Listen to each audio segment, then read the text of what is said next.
చెడి చెడి చెడి. ఓం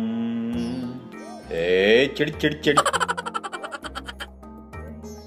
ఓం చెడి చెడి చెడి. స్వామి సారానంద స్వామి దండాలు స్వామి. సారాలు విస్కీలు రాత్రి నాయనా. స్వామి మీ దగ్గర జ్ఞానబోధ కోసం వచ్చాను స్వామి. దానికి ఏమన్నా అర్హతలు ఉండాలా స్వామి? నాయన అర్హతలు అడగడానికి ఇదేమన్నా సివిల్ సర్వీస్ ఎగ్జామా నాయన? శిశరికం అయినా డెంగ్యూ వచ్చిన డైనోసర్లా ఉన్నావు. నీకేం రోగం అదే కష్టం వచ్చింది నాయనా? స్వామి పని బట్ట లేదు, ఇంట్లో వాళ్ళు పెళ్లి చేస్తామంటున్నారు, అందుకని మీ సలహా కోసం వచ్చాను స్వామి. పెళ్లి గురించి ఏముంది నాయన, ఏ గాడిదని అడిగినా సలహా చెప్తుంది కదా. అందుకే కదా స్వామి మీ కాడికి వచ్చిందా? కరెక్ట్ ప్లేస్కి వచ్చావు నాయన. కాశీ అంటే నీకేం గుర్తొస్తుంది చెప్పు? కాశీకి పోయాడు, కాషాయం మనిషి అయిపోయాడు, వారణాసిలో ఉన్నాడు, తన వశం మార్చుకున్నారని అనుకుంటున్నారా? అదే రక్తం, అదే పౌరుషం. ఇంద్రసేనారెడ్డి. అబ్బో అదరగొట్టావులే. మరి కడప అంటే ఏం గుర్తొస్తుంది?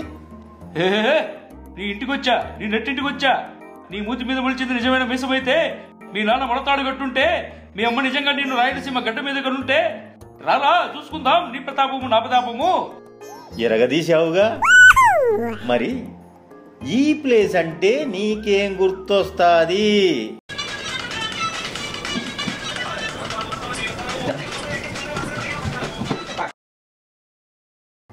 ఏమైంది నాయన, అలా డాన్సులు చేస్తున్నావేంటి?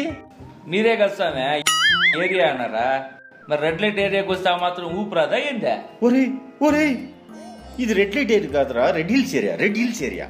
అబ్బా ఆడాళ్ళని గుర్తు చేశారు కదా స్వామి. ఆడాళ్ళంటేనే ఎంత అందమో, వాళ్ళతో ఉంటే ఎంత ఆనందమో. నీకు అర్థమయ్యేటట్టు చెప్తాను విను శిష్య. కన్నడ సూపర్ స్టార్ ఉపేంద్ర తెలుసా? నాకెందుకు తెలుసు స్వామి? ఓం రా ఏ బుద్ధిమంతుడు ఉపేంద్ర. ఉపేంద్ర టూ బుద్ధిమంతుడు. అబ్బా అబ్బా అబ్బా ఏమి సినిమాలు స్వామి. ఇప్పుడు నిజాలు మాట్లాడుకుందామా? ఎన్నిసార్లు చూసినా దాని పాసుగల ఒక్కటి అర్థమైతే ఒట్టు. ఆడాలు కూడా అంతే నాయన, ఎన్నిసార్లు చూసినా ఎవ్వరికి ఎప్పటికీ అర్థం కాదు. అయితే పెళ్లి చేసుకోవద్దటవా సామె? ప్రపంచంలో ఎన్నో యాక్సిడెంట్లు అవుతా ఉంటాయి, అయినా రోడ్డు మీదకి రావడం మానస్తమైంది. ఇది అంతే. అయితే మీరు మొదటి నుంచి సన్యాసిగానే ఉన్నారా సామె? సన్యాసి కాదు నాయన, సన్యాసి. సన్యాసి రెండిటికి పెద్ద తేడా ఏముందిలే సామె. నీకు అర్థమయ్యేటట్టు చెప్తాను ఆయన. సన్నీలు అని రూమ్కి వస్తే చెయ్యి ఇచ్చి రాఖీ కట్టించుకుంటాడు చూడు, వాడు సన్నాసి. భుజాన చెయ్యి వేసి ఏకాంత మందిరానికి తీసుకెళ్లి జ్ఞానబోధ చేస్తాడు చూడు, వాడు సన్యాసి. ఏం చెప్పినారు స్వామి? అయితే మీరెప్పుడు పెళ్లి చేసుకోలేదా స్వామి? ఈరోజు ఆయన మా చెప్పెళ్ళాం పుట్టినరోజు. అబ్బా స్వామి, ఇన్నేళ్ళైనా పుట్టినరోజు గుర్తు పెట్టుకోవాలంటే మీరు చాలా గ్రేట్ స్వామి. పెళ్ళైన 2వ సంవత్సరమో 3వ సంవత్సరమో ఒకసారి మర్చిపోయి ఇంటికి వెళ్ళా.